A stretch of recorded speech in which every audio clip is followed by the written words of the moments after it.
Now we're really excited because we've just taken delivery of this short-handled perennial spade from our friends at Bergen and Ball. And we've been after it for ages because we've been watching Monty Don and Adam Frost use it all the time on Gardener's World. They never seem to be without one. Now its name is because it's very good at splitting perennials in the spring and the autumn, but it's useful for loads of other jobs in the garden too.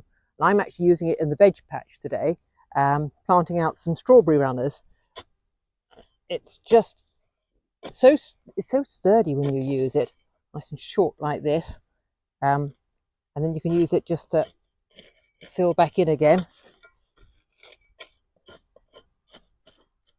And the thing is, it's a thing of beauty too.